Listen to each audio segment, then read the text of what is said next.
When the original owners of the park decided they wanted to do some other things, do some traveling, and kind of retire, we basically asked if we could, keep the place going and getting more involved with it. That's really how we started in general, and then. What year was that? That was, I believe, about 1996. We've actually been running the park for 2 years now.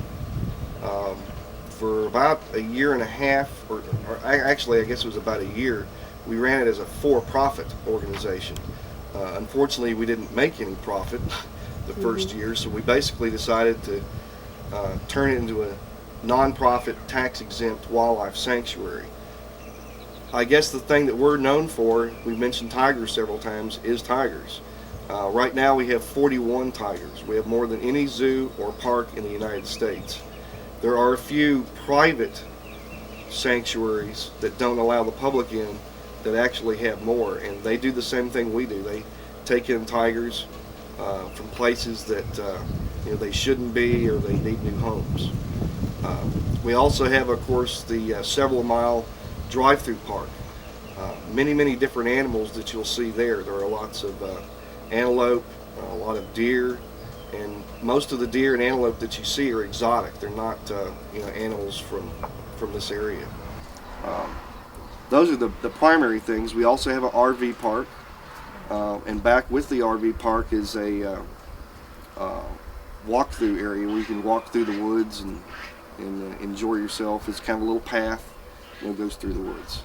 What we've found is that if we leave a baby tiger with the mom and let the mom raise the tiger, it will typically take on the traits that you see in the wild. It will not want to be around people. It doesn't like people. It's not happy in captivity. It doesn't look at us as friendly at all.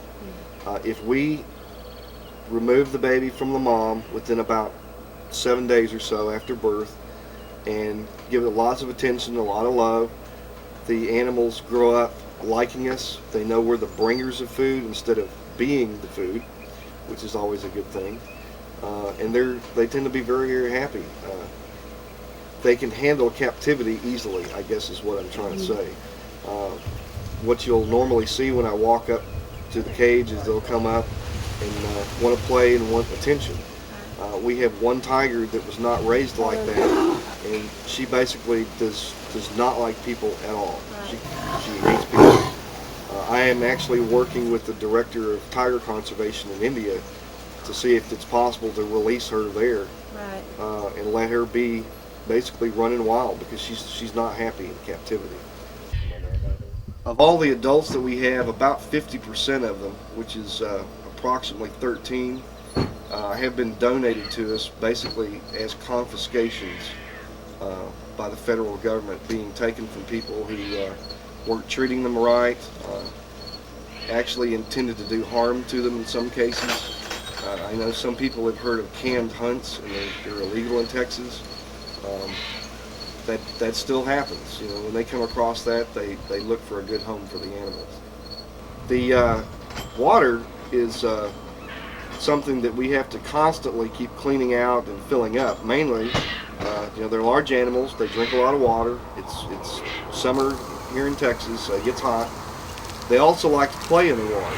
Tigers love water, as opposed to house cats, which mine don't like water at all. They get wet, they get nasty. The tigers just love water. As a matter of fact, when they get fed, they always take their food and put it in the water, and they play with it in the water for a while, and then they eat it. It could be one of several things. Maybe they're softening it up. It could be something that goes back to their history, that they get the animal, they take it to the water, and they make sure that it's drowned, make sure it's dead.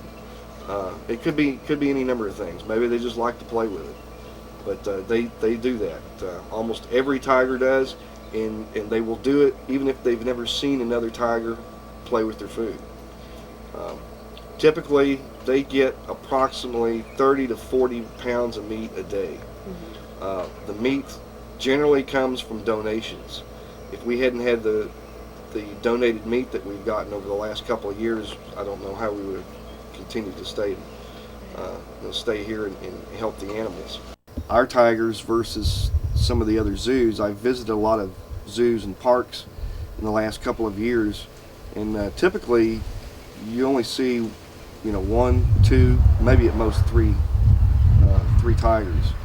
That's one thing I think we offer to the public, is to be able to see a lot of different types of tigers in different habitats, as opposed to looking through the glass and seeing one animal, which is usually asleep. Yes, they tend to chuffle a lot, and we chuffle back at them. When they chuffle, that means they're happy and they're checking us out, and when we chuffle back, that's a good sign from them to us, and vice versa. That basically lets both the tiger and the person know that they're happy and they're content at that point. We've got a lot of different goals. Right now we lease the property from the original owner. One of our goals is to do enough fundraising and grants to be able to buy the place outright.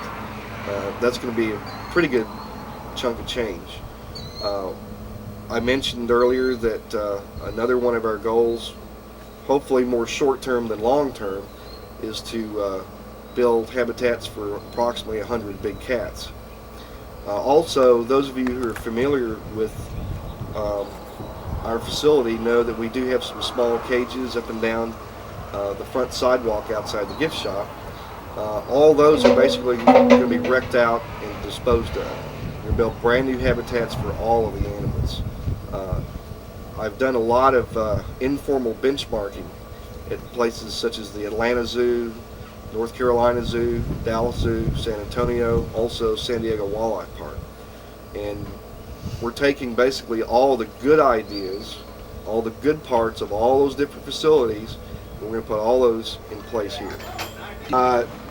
When you come to Noah's Land, you'll obviously see a lot of tigers, but we have many other animals that are in this particular location.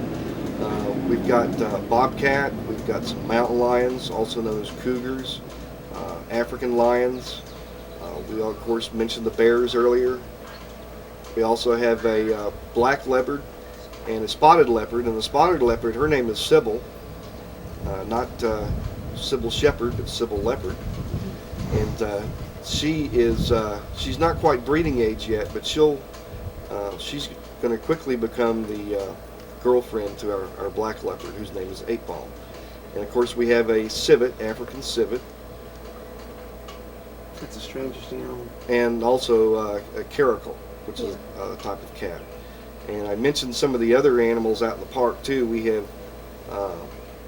lots of different kinds of deer. It's too many to go through. We have axis, sika, barrasinga, baby elk, fallow deer, Pierre David, which I mentioned earlier, which was the one that was actually on the extinct list for many years ago. And alligator? We do have an alligator, and as a matter of fact, he was donated by the man that donated the two black bears. So we have so many species here. You'll spend all day just trying to go through and enjoy yourself. When we first took over the place, we've loved animals. We've had animals forever, and it just seemed to be a real neat thing to do. And it was hard to stay as motivated as we would like, for the first year or so, because we lost so much money. It was so hard to keep going.